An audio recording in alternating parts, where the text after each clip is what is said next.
کہ رسول اللہ صلی اللہ علیہ وسلم کو دیکھنے کی خواہش اپنے خواب کے اندر، رسول نے خود فرمایا جو مجھے بند آنکھوں سے دیکھے وہ مجھے کھلی آنکھوں سے بھی دیکھے گا، یہ یاد رکھیے۔ اور رسول اللہ صلی اللہ علیہ وسلم کا حسن جمال کیسا ہے، ایک صحابی فرماتے ہیں، میں آپ کو پھر خواب کی طرف آتا ہوں، لیکن ایک صحابی فرماتے ہیں کہ ایک مرتبہ میرا دل چاہا کہ میں رسول اللہ صلی اللہ علیہ وسلم کی زیارت کروں۔ ہم ہر روز ان کے ساتھ ہوتے تھے، لیکن ہمت ہی نہیں ہوتی جلال کی وجہ سے کہ اپنی آنکھوں کو رسول اللہ صلی اللہ علیہ وسلم کے چہرے کی طرف لگا سکے، کیونکہ فرماتے ہیں دو طرح کا حسن ہوتا ہے۔ ایک میٹھا حسن، میٹھا حسن یہ ہے کہ آپ جس کو دیکھیں دیکھتے ہی رہیں۔ ایک ہے نمکین حسن، جس کو دیکھے اور دیکھنے کی بندہ تاب نہ لا سکے اور آنکھیں نیچے جھکا لے۔ فرماتے ہیں کہ حضرت یوسف علیہ السلام کا حسن ایسا تھا کہ میٹھا تھا کہ جب ان کو سیب کاٹتے ہوئے خواتین نے دیکھا تو وہ اپنی انگلیاں کاٹ دی، ان کو پتہ نہیں لگا۔ فرماتے ہیں رسول اللہ صلی اللہ علیہ وسلم کا حسن اس طرح نمکین تھا کہ کوئی بھی چہرے کی طرف آنکھ اٹھاتا تو اپنی آنکھیں نیچے کر لیتا۔ رسول اللہ صلی اللہ علیہ وسلم نے خود فرمایا وَأَنَا أَمْلَهُ وَأَخِي يُوسف أَصْبَحَ، کہ میرا حسن نمکین ہے، میرے بھائی یوسف کا حسن میٹھا تھا۔ حسن کا معیار یہ ہے کہ ایک صحابی فرماتے ہیں کہ میں ایک دفعہ گیا، میرے دل نے ارادہ کیا کہ میں رسول کی زیارت کروں، پورا دن محفل میں بیٹھا رہا، ہمت نہیں ہوئی۔ اب ہمت کی کہ آنکھوں کو اٹھاؤں دیکھوں، آنکھوں کو اٹھاؤں دیکھوں، لیکن معلوم ہوا کہ رسول اللہ صلی اللہ علیہ وسلم سواری پر نکل رہے ہیں۔ دل نے ہمت باندھی کہ جب رسول سواری پر ہوں گے، جب اپنے گھوڑے پر تشریف فرما ہوں گے تو کوئی دیکھ نہیں رہا ہوگا، تو ایک دم میں نظریں اٹھا کر رسول کو دیکھ لوں گا۔ ایک تو ڈر یہ بھی ہوتا ہے نا، آپ کسی کو دیکھیں وہ آپ کو دیکھ لے، تو انہیں کیسے نہیں میں رسول کو دیکھوں، رسول کی آنکھیں مجھے دیکھے، میں اس کی تاب لا پاؤں نہ لا پاؤں۔ وہ جب اپنی سواری پر ہوں گے، اپنے سفر کی طرف دیکھ رہے ہوں گے تو میں نظروں سے دیکھ لوں گا۔ صحابی فرماتے ہیں وہ گھوڑے پر موجود تھے رسول اللہ صلی اللہ علیہ وسلم، میں نے اپنی آنکھ اٹھائی، میری نظر صرف رسول اللہ صلی اللہ علیہ وسلم کے تلووں پر پڑی۔ کہتے ہیں خدا کی قسم اوپر اٹھ کر کیا دیکھنا تھا، آج تک میرے ذہن سے ان تلووں کا خمار نہیں گیا، اور میں نے رسول کا چہرہ نہیں دیکھا کہ وہ میں نے کہا جس کی تلویں اتنی شاندار ہوں، وہ اتنی سوڑی ہوں، ان کا چہرہ کیا ہوگا۔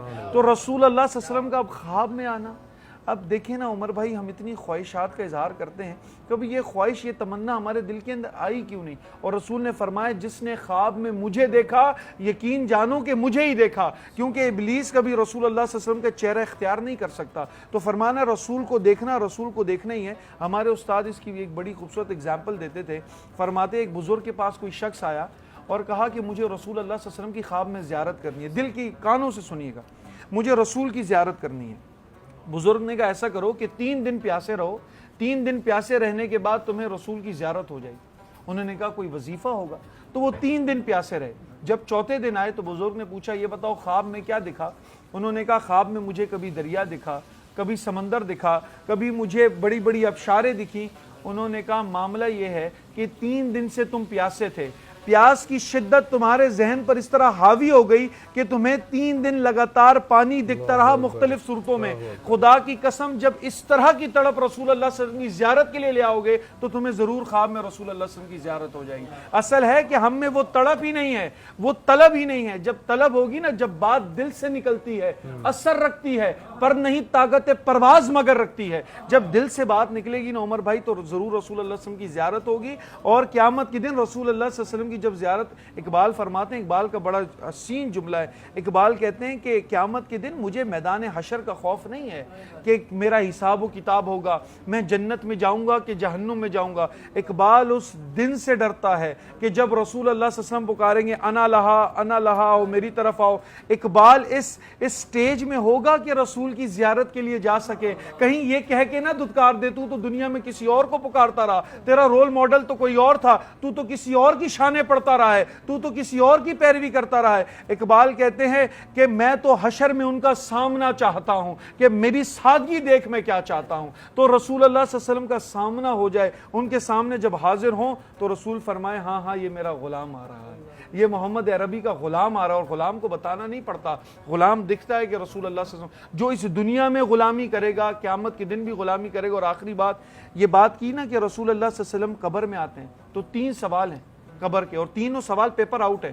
فرمایا من ربو کا، ما دینو کا، ما کنت تقول فی حق ھذا رجل۔ پوچھا جائے گا قبر میں یہ بتاؤ تمہارا رب کون ہے، یہ بتاؤ تمہارا دین کیا ہے، یہ بتاؤ کہ جو اس شخصیت رسول اللہ صلی اللہ علیہ وسلم کے بارے میں کیا کہتے تھے۔ اب اس پہ ایک روایت سنیے گا کہ حضرت عمر بیٹھے ہیں، ان کے ساتھ ایک صحابی تھے، فرماتے ہیں کہ عمر وہ بتاؤ کیسا دن ہوگا۔ حضرت عمر نے فرمایا کون سا دن؟ کہا کہ جب بڑے بڑے ناخن والے اور قبر میں سوال پوچھنے والے فرشتے آئیں گے اور تم سے پوچھیں گے من ربک ما دینک ما کنت تقول فی حق ھذا الرجل، وہ دن کیسا دن ہوگا؟ تو حضرت عمر رسول اللہ صلی اللہ علیہ وسلم کا ہاتھ پکڑ کے کہتے ہیں یا رسول اللہ یہ بتائیں آپ کا اور میرا تعلق ایسا ہی ہوگا جیسے دنیا میں ہے؟ رسول اللہ فرماتے ہیں نام یا عمر ایسا ہی ہوگا کہ قیامت کے دن جب میں اٹھائے جائیں گے تو دائیں ہاتھ پر ابو بکر، بائیں ہاتھ پر عمر۔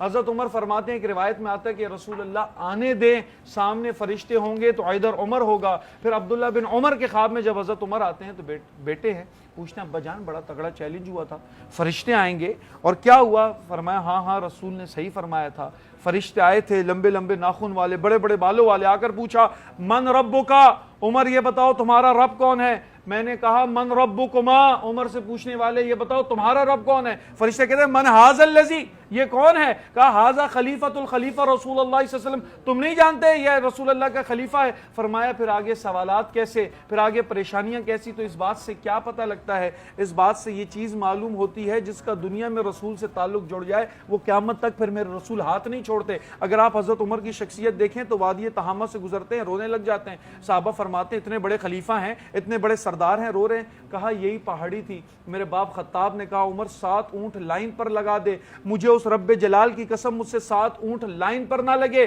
آج وہ دور ہے کہ عمر جس سمت دیکھتا ہے، جس جگہ سے گزرتا ہے، شیطان وہاں سے راستہ بدل لیتا ہے۔ آج وہ دور ہے کہ عمر چٹھی بیچتا ہے، وادی فرات آ جاتی ہے۔ آج وہ دور ہے کہ عمر زمین پہ کوڑا مارتا ہے تو زمین ساکت ہو جاتی ہے۔ فرمایا یہ بہاریں کیسی ہیں؟ یہ بہاریں ایسی ہیں کہ چمک تجھ سے پاتے ہیں سب پانے والے، میرا دل بھی چمکا دے چمکانے والے۔ اگر آپ چاہتے ہیں کہ آپ کی آخرت بھی اچھی ہو، آپ کی دنیا بھی اچھی ہو، تو لو مدینے کی تجلی سے لگائے ہوئے ہیں، دل کو ہم مطلع انوار بنائے ہوئے ہیں۔ وہ شخص کامیاب ہے جو رسول اللہ صلی اللہ علیہ وسلم سے اپنا تعلق جوڑ لے، اپنا رشتہ جوڑ لے۔ اور رسول ایسے ہیں نہ دنیا میں دامن چھوڑتے ہیں، ہاتھ چھوڑتے ہیں، نہ آخرت میں چھوڑتے ہیں، اور جب تک انسان کو جنت میں نہ پہنچا دیں تب تک بازو نہیں چھوڑتے۔ تو یہ اپنے بازو رسول اللہ صلی اللہ علیہ وسلم کے ہاتھوں میں دے دیں، آپ کامیاب ہو جائیں۔ سعد بھائی تھینک یو سو مچ۔ سعد بھائی